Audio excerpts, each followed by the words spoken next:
Are you ready? Ladies and gentlemen, boys and girls, children of all ages, Tool to Play presents Still Got Game with Derek D. Smooth Nolan and Joel Dude I Rock Albert.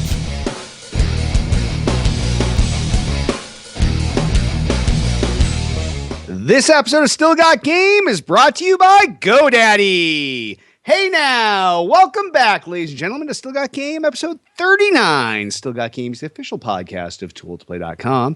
I am, as always, Derek D. Smooth Nolan. And I am Joel, the Dude I Rock Albert. What's going on, Joel Dude I Rock Albert?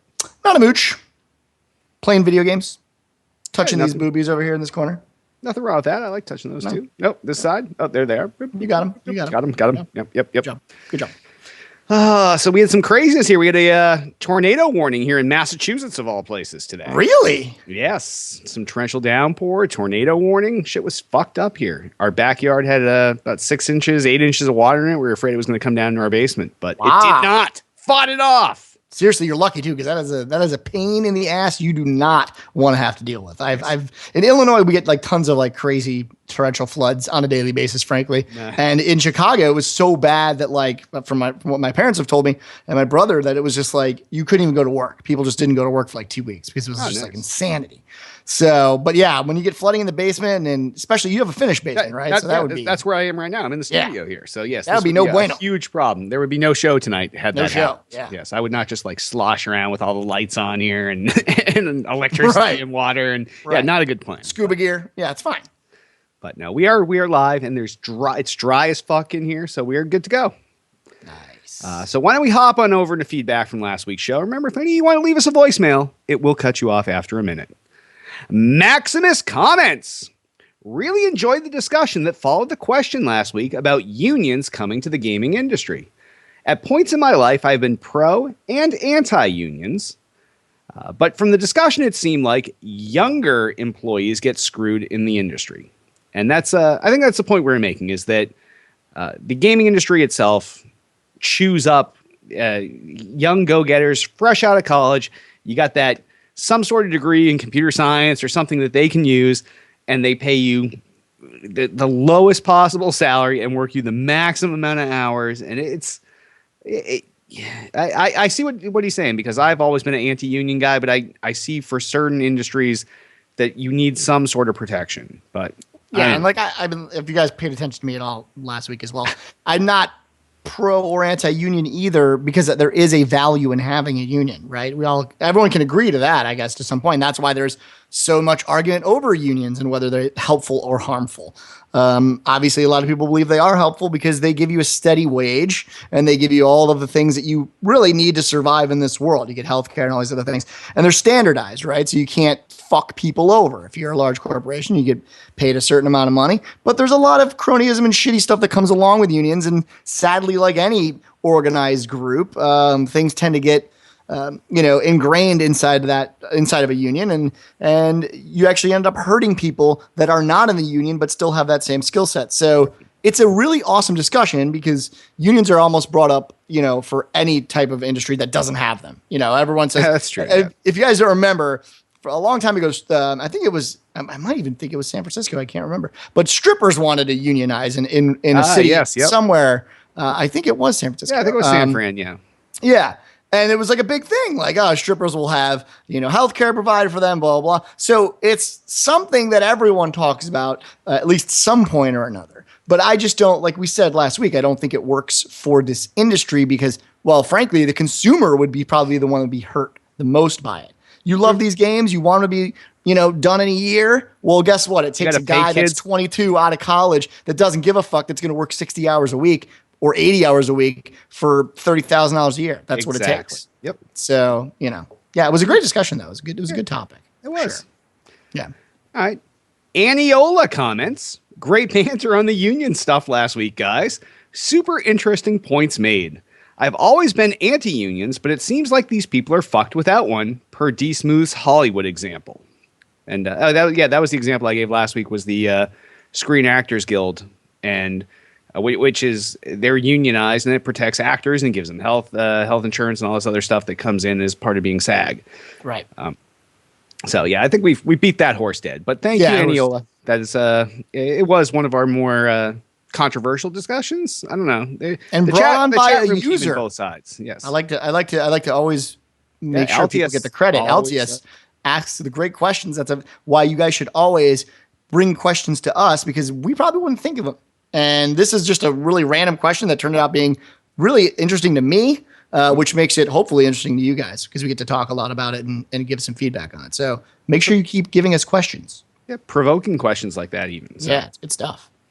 All right, and last but not least, Raven comments, another great episode, Rocket Bros, made for great holiday listening while we were on our road trip. I can imagine it did. Like that, this seems like perfect road trip material. It was like bang on an hour of this on the road trip. Maybe if it's a 4-hour road trip, you go back to the E3 episode. You add that in. If you hate yourself, maybe go through the entire back catalog if you're walking around the world. Exactly. No, I like to think that for the 4th of July, this is the most American gaming podcast you're ever going to find. Like, look, I'm an American. You're an American. Like, we do have a Canadian producer. I know that's the irony, isn't it? Yeah, but he gets very little screen time, and you only hear him at the very end of the show. So he's like offshore. We just pretend he's not here right. for the American part of this, and then contract that part out. Yes, because we pay less money out of the United States. It's Yeah, it's just like all your big corporations. We all outsource to some other country. Outsource to Canada, that faraway land where things are cheaper. This way, it's free. Yes, just like their healthcare. It's the least we could possibly pay for someone to do an awesome job. So that's why we outsource to Hit. But he does a great job, and I'm sorry he's Canadian. He was just born that way. Okay, yeah, he can't. Nothing we can do. He can't help it. He wishes he wasn't too. He tells us all the time. Mm-hmm. One time he called crying at like midnight. I'm Canadian. Hey. He's like, even if I cross the border, I'm still Canadian. Yeah, you are. Always. Oh, so sad. But you know what? Maybe someday Hit can marry a nice American girl, and then he can get his citizenship changed. I couldn't even say that without completely losing it. But yes. All right. Well, if any of feedback, give us a call, 773-527-2961, or email us at podcast@toooldsplay.com. And on that, Jay, why don't we slide over to what we're playing? What have you been playing this week, Joel Dude I Rock Alberts? Well, still been on Destiny, so there's really not How much can you be on Destiny? Or not Destiny. Sorry, I was looking at chat at the same time. WildStar. Okay, this is what happens when I try to do two things at once. My brain just picks one. Yes. And that's what I go with. But no, I've been playing WildStar for the last week, for the last like 3 weeks since it's been out. And that's pretty much exclusively probably what I'm going to play until Destiny's beta. So it's ironic, but that's probably what's going to happen. That's reasonable. You got to pick something to play. Yeah, I got to stick with it sometimes. I've actually spread out. I spread my wings. See that. So in addition to playing Titanfall, I am now at the very last challenge of Gen 9. I'm doing my MVPs. So I just need about half of those left, 25 MVPs, and I'm done. And then I'm Gen 10, and I can be like, yeah, I've sort of fucking finished this shit. But I did pick up for $5, best expense on Xbox One, Xbox Live Arcade, what do they call it on Xbox One, which is this 60-second shooter Prime, which we talked about in the new releases last week, which is the if you were a Geometry Wars kind of person, this is a great game. It's super fast. No game lasts longer than a minute. If you're awesome and you go through the whole thing, it's a minute. If you're not awesome, you can go through maybe 6 games in 30 seconds, 8 games in 30 seconds, maybe 30 games in 30 seconds. But it's really fun, $5, and you can't go wrong. And it's got all the leaderboard challenges with all your Xbox Live friends. You see everybody on there. You see how people are doing. For $5 you can't go wrong. Like, especially for people that have been following the GameStop treasure hunts on Thursdays and getting your free $5. Take that $5 and pump it right back into 60-second shooter Prime, and then it's free for you. But that I can't say enough good stuff about. And then only because Tiff had been playing so much, I started playing a little more Hearthstone because it is free and all. And I'll tell you, I am fucking awesome at this card game. I hate card games, nerd. But yes, it is. It's sad for me to say, but I fucking dominate in this shit. No matter what class I play, I'm just like, oh, I'll play this. I'll play this. Oh, today's daily challenge is Paladins. Oh, I never played the Paladin. I build up a deck and I fucking own nonstop. I'm 8-0 as a Paladin. So I guess that's really cool, dude. Yeah. Oh, like look at you coming from Mr. Wildstar and Mr. Wow. That's cool, guy. That's a little too much, dude. MMO. Card games, no. I'm physically actually, controlling a character and doing something with my time. Oh. Playing with cards is too nerdy for me. All of my cards have. What's even worse is that you're playing with virtual cards. It's terrible. No, they all have World of Warcraft stuff in there. I can be like Last Stand, boom. So that's only the Warrior deck, by the way. Yeah, obviously. Yes, tanking. Right. So yeah, I've been playing a little bit of all those, and it's a good time. And then obviously I too am waiting for the Destiny beta because that game was so fucking delicious. I loved it. So can't wait. And I will be playing on the Xbox One I'll probably be playing on the PS4 and the Xbox One. You're going to be playing on both. But yes, for all my Xbox One friends out there, which is most of our audience apparently somehow, unless somebody, speak up audience. Are you an Xbox One person, PS4 person? 773-527-2961. Email us at podcast@play.com. Tell us which one you are. Or if you're a both person like us, like real people. Right. Was that offensive? Is that why you're laughing? No, that's not offensive. Okay. All right. Well, I guess on that, Jay, why don't we hop on over into the new releases? And once again, it's summertime and it's a light week of new releases, so we only have one new release out this week. That release is a multi-platform release, and it's One Piece Unlimited World Red. And this is out for the Wii U, the PS3, the Vita, and the 3DS. This is the latest One Piece game based on the popular Japanese manga/anime series. It's an action role-playing game set entirely in a new One Piece story. So whether you watch the cartoon, whether you read the manga, it doesn't matter. I guess it's technically not a cartoon, it's anime. But we're in America here. We call them cartoons. But brand new story in the One Piece universe. The combat's very fast, obviously combo-driven like a lot of these Japanese games are. And the graphics match the visual style of the source perfectly. So you feel like you're playing the exact anime that you're so used to watching. Even if you're unfamiliar with One Piece, it's definitely a title you could pick up and play as long as you're looking for an anime action role-playing game type game. Because really, it doesn't matter the characters at that point. You're doing your quests, you're leveling up things, you're putting points and stuff. Really, as long as you like anime and you like the look of this, and look over here, there's boobs. For those of you watching the stream, so you can't see that. Podcast listeners, maybe you should upgrade. But there's boobs right there somewhere. Yep, right there. So the animated style of this is awesome. It's not my type of game, but it's definitely worth it for fans of One Piece, and I'd say fans of the genre as well. But not for me. I assume this is not for you. Yeah. Anime for me, I don't give a crap. No. Don't care.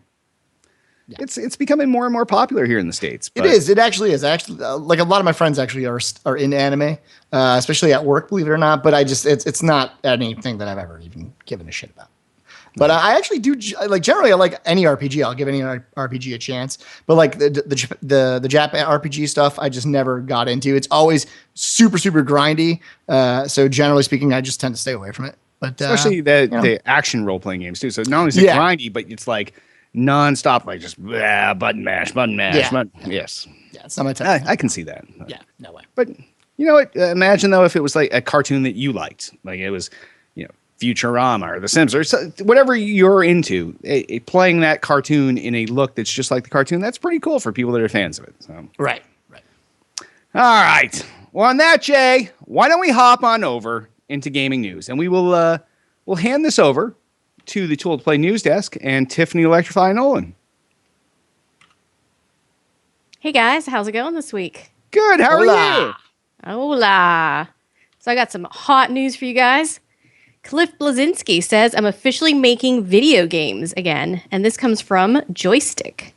Former Epic Games design director Cliff Bleszinski announced his return to the video game industry last week and plans to reveal details on his new project, quote, in the next 7 days. 21 months after departing the studio he'd served for 20 years, the 39-year-old tweeted, quote, it's going to be a blast to finally tell the story of what brought me back, end quote. In 2012, Bleszinski said he left the company to pursue a fresh start, and that would be a matter of when and with who.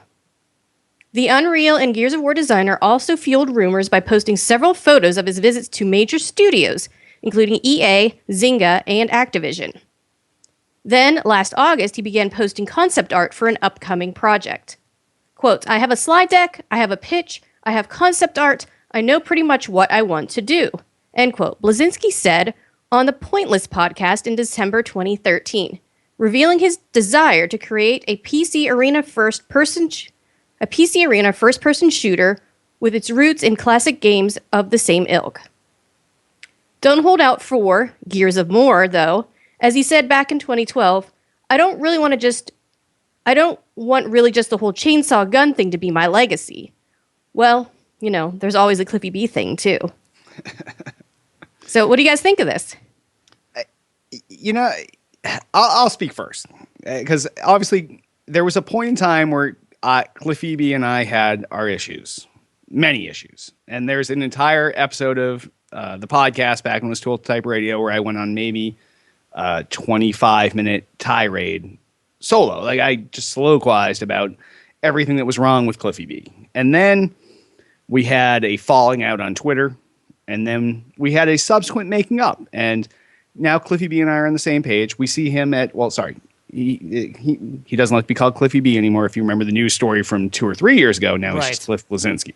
Right. But Cliff and I, we've come together. I see him at all these events. He's always at the parties we go to. We've seen him at these things, and we talk to him. And we saw him at Pactor's party this year. Yeah, Down to earth. That's right. Yeah, that's right. Yeah, we talked to him for a while actually. Yeah. I'm excited to see what he's doing next. And like, if you look at that, he was at Epic Games from when he was 19 till he was 39. And that's a hardcore company guy. To start somewhere at 19, work there for 20 years, bust ass, put in your effort, build a name for yourself. And what he did with Gears, despite my displeasure of it being a third-person hider, it was an excellent story and a universe that he built around it. And I can't wait to see what he does next. I honestly can't. It's weird. I've never really been into any of the games he makes, right? Like I'm not a huge fan of Gears of War, never have been. And I know one of the quotes was, that he wanted to make sure his legacy wasn't the chainsaw thing. Like he specifically said that in one of his quotes. But I kind of agree with him because I don't think Gears was that great of a game. And even the success that Gears had was really, really short-lived. And most people, I think, would agree that Gears got worse over time and not better. Unlike games like Halo. Halo 1 was really good. Halo 2 was sort of the pinnacle. Some people argue that Halo 3 was even better than that. And then I guess we can all say things got a little bit worse after that. But Gears seemingly did not do very well, I would say, overall. No, I agree. And so really, like, when it comes to Cliff first of all, the games that he has worked on outside of Gears, he has a legacy outside of Gears of War. People just remember him mostly for that. So, but if he wants to bring the reason I like what he's saying is if he wants to bring more people to PC gaming, obviously I'm a huge PC gaming fan, and that he wants to create a shooter and probably, knowing him, have more of an esport around his game. That's really cool. Like I'm interested to see what he can do with that. And I never thought when he quit that he was going to quit. So for me, like this whole coming back thing, it's been basically 2 years. I never really expected him to be out of the industry anyway. He still went to gaming events. Like Derek said, we saw him at E3 before this announcement. He was there, obviously probably in preparation for this announcement. But he's never really been out of the circle. If you've ever followed him on Twitter, he talks about games all the time. So, it's really cool news to see a good developer coming back, a game designer coming back to the fold. So I'm excited. Hopefully he comes up with something cool. Me too. Yeah. All right. Good stuff. Next story. Kinect 2.0 for Windows launches next week. And this comes from Gamasutra. Microsoft will launch the PC version of its Kinect 2.0 hardware later this month, which will enable Windows PC game developers to build and release games for the voice and gesture device. Kinect for Windows V2 will launch on July 15 and cost $199 USD. And you can currently pre-order the device from the official Microsoft store. Of course, Microsoft recently decided to make Kinect non-mandatory with the Xbox One console. Notably, the price difference between the Xbox One and the Xbox One bundled with a Kinect is now only $100, half of what this PC version costs. So what's going on here, guys? Kinect. Well, I think first off, it goes to show that despite everybody saying, oh, the reason why the Xbox was $100 more was because of Kinect. Right. Well, it obviously wasn't. It's a $200 fucking peripheral that they took a loss on to pump into all these consoles. Yeah, they wanted to get it into the market no matter what. You actually got an expensive piece of hardware for pretty much half the price. Yeah. I mean, that probably doesn't translate exactly with the way things work, but I mean, at least what they're selling it for now is going to be a lot more money. So, but it's interesting. I don't know that people have ever really used. I mean, people have done like fun things with it on the PC. They've done kind of interesting things with the original Kinect. I don't know that anyone's really used the hardware on a PC to do anything spectacular. And really, I think that's because they don't expect everyone to have it just the way it worked on the console. Yeah, it's been more one-off stuff like MIT's labs. Or right. It's like Harvard's fun little scientific where they're like, hey, shit. let's tear apart atoms. And Right. granted, it was fucking cool, but it wasn't something that they would ever ship. It was Right. something that they use in-house for some amazing fucking technological display where they're like, oh yeah, by the way, we can take a solid form and then I can just grab it with my hands like fucking Minority Report and rip it open. And then I can pull out this element and I can stretch the element. And I can take out the atoms. And yeah, it was cool stuff. And I can only imagine it's going to get way cooler knowing the tech that's in. Like, I know people shit on Kinect, but when we first saw this at E3, not this year, but the previous year, and it was able to tell like our heartbeat and all this other stuff, it could see our cardiovascular system through our skin. It's pretty fucking high tech. Like, so No, it's amazing. Absolutely. Yeah. so there's plenty Absolutely. of avenues where individuals could develop a very specific app for a very specific sect in the market. And maybe it's something where maybe it does sell Kinects just to like maybe doctors' offices. Like maybe somebody comes up with a great app for like a quick body scan thing when you come in and it gives like a overall wellness thing. And, maybe they sell that in a doctor's office. And, you sell your software, you sell it with a $200 Kinect. And it's got to be less than whatever, super contractual absolutely. software they're paying for now. Yeah, and I'd say so. whatever real specialized hardware. So Yeah, I mean, the big thing for me, I mean, because we're talking about video games here, is I don't think you'll see like on Steam a lot of Kinect games. I don't think you'll actually see a lot of PC video games that have Kinect as the peripheral. I think it's more going to go towards what Derek said. It's going to be like a hobbyist's piece of hardware, and maybe they'll write some cool software for it. For like the medical field or some other fields, but really, for the layman that just wants to sit down and play video games, I don't think you're going to see the Kinect really as like a big seller. It's not really going to be the next big thing to get for your PC. It's really even worse of a problem than the Xbox. It's even worse of a problem. Because now the Xbox doesn't have it. People are like, oh, well, now not all the Xbox Ones have it, so we're not going to write software for it. Well, now take an even smaller market that you're selling to way later into it for $200 for a peripheral, and it's going to be an even smaller install base. So yeah, Right. It's never going to be mainstream as far as games go, but it's really cool for all of these side industries. And I can imagine at some point somebody's probably going to come up with literally the Minority Report UI for it, because you probably could do that now. It's got enough.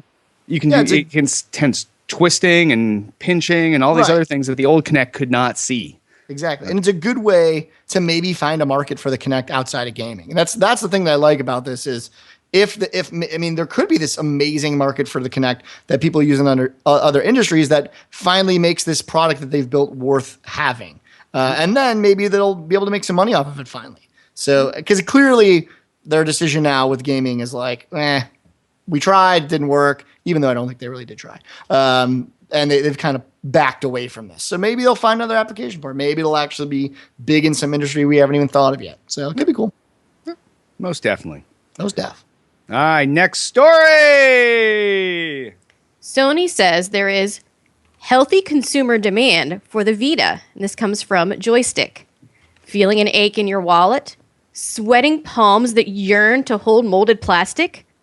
A constant craving to play games like Tearaway, Gravity Rush, and Uncharted Golden Abyss? Fear not, friend, for according to Sony representatives, these are but symptoms of a, quote, healthy consumer demand for the PlayStation Vita. Speaking to Polygon, Sony reps said that the new slimmed-down model of the PlayStation Vita has spurred strong interest among gamers, and the company is replenishing stock in order to ensure continued momentum leading into the holidays. While sales for Sony's newest handheld were initially sluggish, especially compared to its competition, the Nintendo 3DS, its numbers picked up near the PlayStation 4 launch, though Sony hasn't shared exact numbers for some time. So Vita, making its comeback, huh? Actually, I kind of agree with this. At least I never had the feeling or urge or desire to ever get a Vita. So let's say that. So when I got my PS4 though, and it's sort of been a nagging itch where I've been like, why don't I have a Vita? Because it goes, the thing that they're doing, the thing they're doing so well is they're making Vita work with PS4, like be a part of that ecosystem. Whereas before it was really its own thing where you had your games on your Vita and then you had your games on your PS3. And there was some, connection points there. You might get second screen play or some of the things. But now, especially with the TV, the stuff that they're coming out with, there is a real value in owning a Vita that I don't think there was before. Yep. So I think that's why you're seeing, especially this uptick when people started buying their PS4s, why you're seeing that uptick in the sales of Vitas, because people see value there. And if you create value, then consumers are going to want to be a part of it. So this isn't really surprising, and it's great that they're keeping this momentum with Vita. What do you think? Well, it was an expensive device to begin with. And I think that was part of the problem, is that you were trying to sell another expensive device to people that already bought your expensive console. Right. Yeah. And the perceived value add was not there. Yes. Now, granted, during that time frame, Tiff picked one up. Now, but granted, we only have one of them in the house, so that goes to show based on everything else. But it is a fantastic device. And we have the PS4 upstairs in the family room, the main TV in the house, if you will, although there's consoles everywhere. But the fact is, if somebody's watching TV in there or someone's on that particular Xbox One, well, now Tiff can pop up the Vita, do the remote play, and any game that's on there, you can play with your handheld right there on the couch. There's all these other things you can do with it that are all connected to the PS4. It brings it in the ecosystem. It's like another controller. They've really done the integration really well, and they've made it seem like something that is more of a complement to the PS4 versus, well, this is your home console and this is your handheld. Like you can actually, and we have it patched through our router firewall here, so Tiff can take her Vita to work, pop on the Wi-Fi at work, and she can tunnel home and hop right on all the games that are on the PS4 from there. So it's an amazing piece, assuming everybody's bandwidth's enough. But her company obviously has decent bandwidth. We have kick-ass bandwidth here at the house, and the value add now for it just becomes more and more the more stuff they add to it. And each software update to the Vita adds extra features, all this stuff. Now you can watch movies here. Now you can do your music stream. It's become that all-in-one device that they wanted. I guess what they originally wanted the PSP to be, that it failed with, and then the Vita should have been, but it was kind of out of that price range. And now, because you're getting that extra perceived value, the price can come down. And now you've got the Slim, and there's been the price cut there, and it's a smaller piece of hardware. And I think it's fantastic. I would love to see the Vita take off. And I know it's never going to take off to the point that 3DS has, just because that brainwashed market penetration is just too much at this point. Every kid sees every other kid with their 3DS. Oh, I need a 3DS, Dad. Okay, one too. Billy's got one, and that market is just saturated. Like when we used to go through the numbers for how many DSs sold, I'm pretty sure they sold more than people in the world. I just don't even understand those numbers, but. I would like to see a big uptick in these numbers, and it's good to see that the demand is strong, because that means that Sony is doing something right with this. They found that market segment where they can play into, and it's basically everybody that bought a PS4. This is an increment. It's just like how we said you and I would both buy the PlayStation TV, because it's an incremental price to get a huge amount more value out of it. So that's the deal. Yes. Yeah. Whenever you can create a product like this that fits into an ecosystem of something that you've already paid into, that's when you create the value, and then it makes it like, oh, yeah, I'm only spending this amount, but I get so much more. Now, if you just own the Vita or just own the TV, you don't have that value add. So now you've kind of got that mixture of things you need to actually make it worth the price. So, yeah, it's good. It's good news. Yep, most definitely. All right, next story. This week's What the Fuck story. China's scalpers force Oculus to suspend Rift sales, and this comes from Engadget. With over 100,000 developer kit sales logged in its docket, it is fair to say interest in the Oculus Rift is high. While we wait for the inevitable release of the consumer model, scalpers in China snapping up developer versions at such a rate that the Facebook-owned company has been forced to suspend sales in the country. According to comments made by an Oculus representative on Reddit, the VR specialist was seeing, quote, extreme reseller purchases, which were presumably sold at an unhealthy markup and took stock away from legitimate developers. While the company's DK2 headset is making its way to buyers, it's considered an in-development version of Rift and isn't intended for consumers. How bad was the reselling in China? Quote, "We were forced to suspend an entire country from purchasing," says this Oculus employee. I'll let you put two and two together. The good news is that the company is making it a priority to look into an alternative sales process, allowing Chinese developers to create slick VR experiences for the rest of us when the Rift finally gets its public release. That's just so insane to me. So China, known for the land of knockoffs and fakes and all these other problems that they usually have, they actually went out and they literally, people there bought the entire supply of Oculus Rifts in this country just so they could turn them around and sell them at a profit because they were the first to quote unquote, the first to the store in the morning. Oh, I showed up. I would like all of your Oculus Rifts, please, sir. That's insane to me. Like they had to literally his quote is so true. We were forced to suspend an entire country from purchasing. Like they shut down the sales to an entire country because of some small number of scalpers that were obviously picking all these things up. I'd be curious to know what the markup was, but yeah, it's weird with Oculus Rift. Because you would almost expect that what the story would be is that in China they were selling something called Oculus Rift. Yes. Right. Or, whatever strange variation they can get away with without affecting a trademark. But no, they're buying the actual real product. So I find that interesting. And I think that bodes very well for them. Normally they copy it and sell a shitty version of it that does nothing. Like everyone basically gets a virtual boy. You know what I mean? That's the level of technology you would get from China. You think you bought the real thing, and then until you get it home, and you're like, oh, fucked by China again. What were those things called as a kid? The little C and where you put in the round color wheel. And the Viewmasters? The Viewmaster. No, yes. Is that what it's called? I don't remember. Someone in the chat 3D probably things? does. We all had that when we were children. Or the See and Spell? Maybe it was the See and Spell. I don't know. But that's the level of quality that you would get. Yes. No, it was the Viewmaster. You put the disc in, okay. and you held it up to the light, you clicked the little things, and it had the stereoscopic image. Yes. Right, yes. That's what you expect to get out of China. That's what you would get, yeah. After you paid $300. Right, the same amount of money. Yeah, exactly. Yeah. But the fact that they're using the real versions and then reselling them, obviously it's a bad thing. They don't want that to happen. And I'm actually surprised there isn't a better method to get these developer kits other than it's seemingly that they could just buy them without any sort of licensing or any proof that you're a developer. I think that's a little odd. Well, that's how it started originally is that first it was the Kickstarter. Then it became developers were the first people in. And then it was, well, you know what? We have these things and we need money to finance our operation. So anybody that wants to pay us the retail price for a development kit, now you can have one. You can all be developers. Yeah. Yes. Yeah. So a lot of people are not getting it to develop on it at all. They're just using it for early access to all these titles that have Oculus Rift support. But I just, that's a lot of investment in hoping that, this is even the final piece of hardware. That's the hard part. So in China, they're spending all this money to buy up the entire stock to sell these things. But what if Oculus came out next week and they're like, oh, okay, here's the final release for consumers. And now all these, that would be the ultimate move because then it would fuck over all these Chinese guys that bought these things out and now have a huge stockpile of non-final units. Right.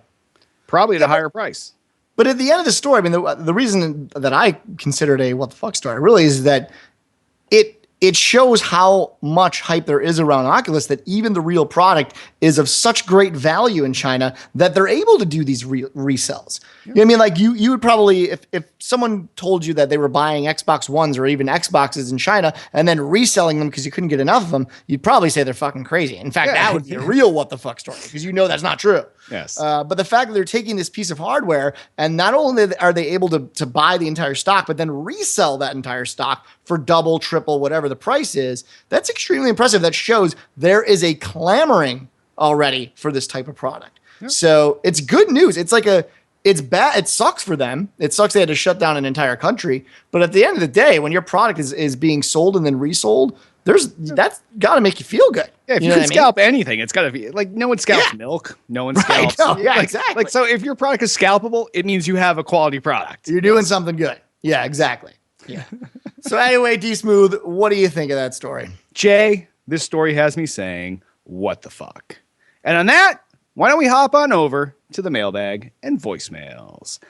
Altius asks, were there any games that you were excited about or disinterested in going into E3 that either the show or news since it have changed your opinions on?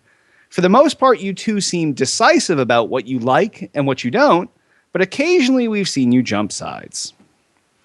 I have one in mind, but... Okay. I actually read this question before and thought, like all through work, if I can come up with an example. And I actually couldn't. So I'm interested to see what yours is. All right. Mine is a game that I played at PAX East. Okay. I really, really enjoyed, and it's Evolve, the 1v4 game. Sure. Awesome game, was super fun to play. And then at some point during E3, it came to because I like to play games with my friends. So usually it's either been Tiff and I and Mr. GBMS and you, or Tiff and I and Mr. GBMS. Like we have, I have different groups. Me and Tiff and Mr. GBMS and Hit. Like I have a small subset of group of friends that I like to play co-op with. So now you have a game like this that's 4v1. And really, if you ended up picking this game up and you want to play with your friends, then you will never, ever, ever play the monster. Probably not.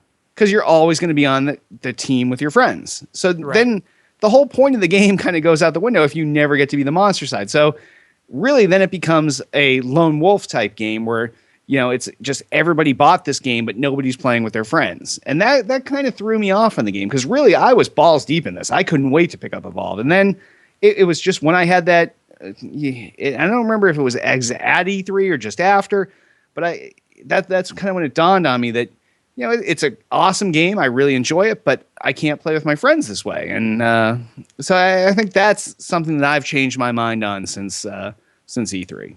I mean, I think you have valid points there. It looks like it could be a great game. I think there will be a little bit of that give and take with a game like that, where sometimes one friend is going to have to be the monster. But I wouldn't mind that. Like that doesn't bother me at all. But does it let you do that? If you're partied up with friends, does it ever let you match make someone into the monster? Or are you always you're in with 3 people, so you're going to be on the team side. That's my fear, and we don't know that. We don't know. Yeah, that's true. Well, if I had to pick one for myself, it would probably actually be Battlefield, and that's a little bit of a roller coaster because generally speaking, I don't give a shit about any Battlefield games because they usually come out really buggy and stuff. And DICE hasn't generally done a good thing in the last couple iterations, mostly because of probably the control of EA and how badly they want to push these games out to compete with Call of Duty. But when I played Battlefield at E3, now I went into it thinking I don't give a shit, played it at E3, was pretty happy with it, actually. Then, I guess if you guys have been paying attention last week and the week before that, or maybe it was only the week before that, I was in the beta and decided I hate it again. So I went through a roller coaster with that game, mostly because at the end of the day, it's Battlefield. And then if you're not a huge fanatic, and the new game types are cool, but at the end of the day, again, it's Battlefield, right? So you're not going to be getting anything new out of the game. I mean, it's got some new game types, sure. It's taking an interesting perspective on Battlefield because it's cops versus robbers. But at the end of the day, you're still going to be playing Battlefield. And I think after I played the beta for a while and really got into it, and it still felt buggy. And again, it's a beta, but at this point, it's the same engine. It's like, it's like the same game. They should have that all worked out. I kind of was like, nah, not going to buy it. So that was a bit of a roller coaster game for me. Yeah, because you went. I remember we were waiting in line for that. You're like, oh, fucking Battlefield. Then we played it, and you were like, I was like, oh, you know what? I think they got me. They gave me a little handy on the side, and I totally bought into this. Holy shit. I literally said to you, I'm like, I'm buying it now. I'm going to buy it. Now I'm not going to buy it. Yeah. So yeah, I mean that tends to happen. I think games in the light of E3. I say this all the time. I said this about Destiny in my review of Destiny. In the light of E3, in the showering glow of developers as they stand over your shoulder and tickle your balls, you tend to love most of the things you try. Maybe not love, but you have a very open mind. Palatable, yes. Yes, you're like, oh, this developer's on my shoulder. He's saying to me, I spent the last 6 years of my life. I haven't seen my kids. I have a full beard, and I haven't showered in 6 months. Do you like my game? and you're like, of course, it's the best game ever. I'm gonna totally write it up and give it a 4 out of 4. And then you get home and you start to think about those things. Now, in Destiny's case, I have thought about those things since and played it since. It's still amazing. Oh, it's but in delish. most of those senses, I sort of come to my senses, and I think that's kind of what happened with Battlefield. So that would be my my pick if I had to choose one.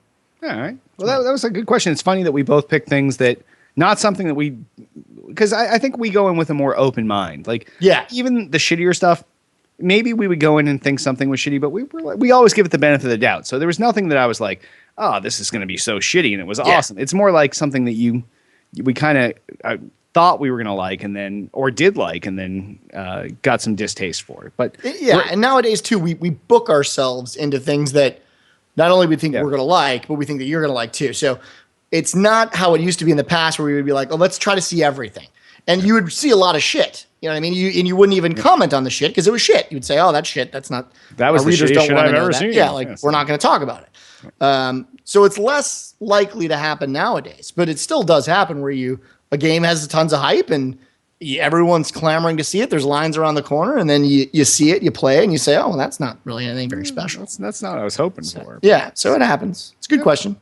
Yeah, thanks, Altius. As always, like, Yeah. this guy fucking yeomans duty Serious. every week. Just Every something fucking- impressive. I know there was one, and I don't remember if it was this summer or last. There was one point he was like, "Sorry guys, I got no question. I'm on vacation for 2 weeks." Yeah. I was We're like, like, no. "Oh." But he took a moment out of his vacation To actually, yeah. to comment in and let us know that he wasn't going to give us a Via question. carrier pigeon, like from a house. So yes, well, but awesome. Thank you, Altius. That was good stuff. Good stuff. If any of you have feedback, questions, anything, 773-527-2961. Email us at podcast@tooledtoplay.com. You can also comment in this show's thread on the Tool to Play homepage. And sponsors, remember, by supporting our sponsors, you help support Still Got Game. GoDaddy, starting less than $5 a month. Web hosting from GoDaddy.com includes 99% uptime, 24/7 support, and free access to the GoDaddy hosting connection. That's the place to quickly install over 50 applications like WordPress, Joomla, Drupal, Ear, OS, Commerce, and more. Go to tooledtoplay.com/GoDaddy for great deals on new .com registrations and renewals starting at just $1.99. Some restrictions apply. See site for details. Get your piece of the internet at GoDaddy.com, motherfuckers. Nice job. That was not in their copy. I added the motherfuckers just to let you know. If any of you'd like to sponsor us, 773-527-2961. Email us, podcast@tooledtoplay.com. You tell us what you want to sell. We'll tell you what you're going to pay us. We'll sell it. You pay us. Boom. Done. Twitter us up. You can find everything Tool to Play related at twitter.com/Tool to Play. Everything podcast related at twitter.com/still_got_game. King of the fucking internet, god of everything that's fucking holy, at twitter.com/Derek Nolan. And you can find me over at twitter.com/DudeIRock. Facebook the fuck out of us. Facebook.com/Tool to Play. Facebook.com/Derek Nolan. Facebook.com/DudeIRock. And actually, I should probably also say Twitter.com/Electrify and Facebook.com/Tiff Nolan for our fine news desk Tiff Nolan, who stepped in tonight. And she's already disappeared for the evening. Wow. She just vanished. Like as soon as her time was up, she was gone. Yes, she is. Like, I'm literally looking at an empty chair in my view here. But she came in, she did the news, and she's gone. But yes, Twitter.com/Electrify, Facebook.com/Tiff Nolan. Follow her both. We have a YouTube channel, YouTube.com/Tool to Play. You go there, you subscribe to our YouTube channel. You will get an email notification. Depending on all the apps and shit that you have, you will be notified via some sort of method that there's some new content from Tool to Play. Whether it's the regular, reliable episodes of Still Got Game, it might be the totally unreliable semi-annual episodes of Thick and Thin with LB and Duty, or just on a random game release day, you might be lucky enough to get a show from Hitman. It's called Hits, Motherfucking Quit Hit, Motherfucking Quit Hit, Motherfucking Hits. And Hit Show is all about getting a game on release night, finally opening it after fucking drooling and a little masturbating. To be honest with you, that's kind of what he does. But when he finally has it open, he plays it for you that first night. And a lot of you are not first night people. You're like, well, my gaming budget's a little limited.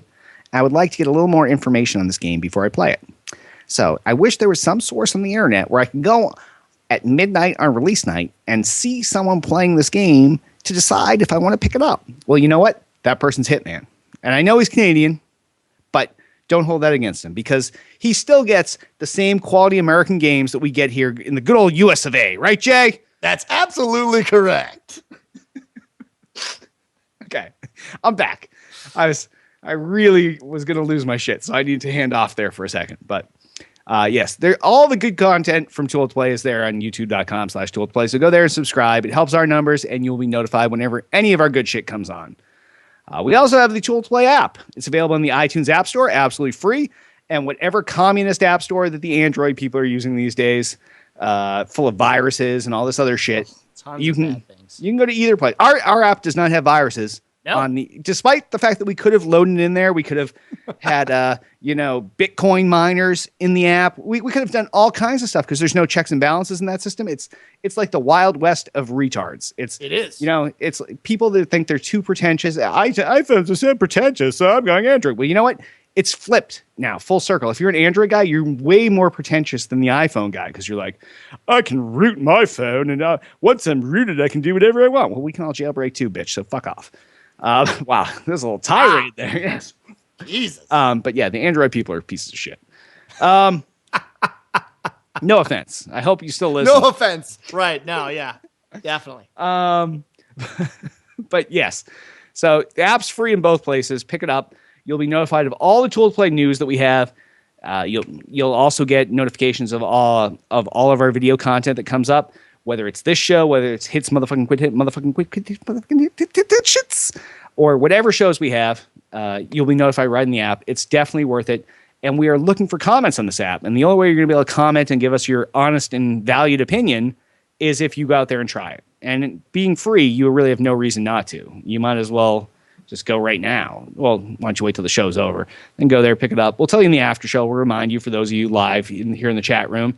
And, go pick it up and you'll be happy. Also, please rate and review this podcast in iTunes. We need a lot of 5-star reviews. And just go there, 5 stars. And then the review should be something like, God's show's fucking awesome. I don't know what to do when I wait for the next episode. My wife left me, but then I found Still Got Game. I listened to it / watched it. And then all of a sudden, I came home, there was 10 strippers in my house. These are all real reviews that I'm reading right now, live off the iTunes page, but I would like to see your similar review there. So just go there. Please give us 5 stars. It really takes you 5 seconds. And for the number of you that listen on iTunes, I'm not trying to seem ingrateful here, but for the sheer number of people that download this show and the percentage of that is speculated to have come from iTunes based on the download numbers, really less than like 1/100th of 1% of you go there and do this. So just please take just 5 fucking seconds. Like, you listen to us every week. We like, I'm here under super hot lights to be green screened. I am like covered in sweat. My face is red. Look at Jay. He's like glowing red. He was green earlier. Yeah. Just please take the time and go there. Just give us 5 stars. Just write something. Forget the writing something. You know what? That's too much to ask of people that are not willing to go. Just give 5 stars. Just go there, give 5 stars. That's all we ask, right? Goddamn right. All right. Also, twitch.tv/Too Old to Play. That's where there's a huge group of people here watching this now. They're on here. They're commenting in chat. Some are getting banned. Yeah, a lot of them are like, oh, yeah, I totally agree. iPhones are way better than those Android pieces of shit. Another guy that hadn't an Android phone was like, oh, my God, I didn't realize I'd become so pretentious. I apologize. And he just changed my ways. He just smashed his phone. He said he'd go pick up an iPhone tomorrow. So yeah, it happens. But there's a huge amount of discussion that goes on there. As you heard before, we were trying to talk about something. We're trying to talk about WildStar. And Jay, he was so busy trying to help our chat people that he called it Destiny. So, that just means we're paying attention to those people and we care what they say. So twitch.tv/Too Old to Play. Go there, subscribe. You'll be notified, especially if you have the little app on your iPhone. It pops up. Too Old to Play has just gone live. And it's either us Most likely it's us, unless it's sometime in the middle of the night and that's hits motherfucking quit it, motherfucking and he's doing some game streaming of some new game. But either way, you're always getting good content, whether it's an actual program show or it's just one of our Tool to Play crew doing some live streaming of some game that you either want to see or you can learn something from. So definitely go there and subscribe. Last but not least, I want to remind you all, join us each and every Monday night right here, twitch.tv/Tool to Play, 10 p.m. Eastern, 7 p.m. Pacific, twitch.tv/Tool to Play. I can't say it enough. Twitch.tv/Tool to Play. Twitch.tv/Tool to Play. Twitch.tv/Tool to Play. Did you just say twitch.tv/Tool to Play? I did. I don't know if I could say twitch.tv/Tool to Play enough to make sure that people understood that that's where they're supposed to go. Right. You did. Now I'm sure we did. Now that horse is beaten to death. All right, Jay, on that, why don't we wrap this episode up? I am Derek D. Smooth Nolan. And I am Joel Dude I Rock Albert. Beating dead horses since 2005.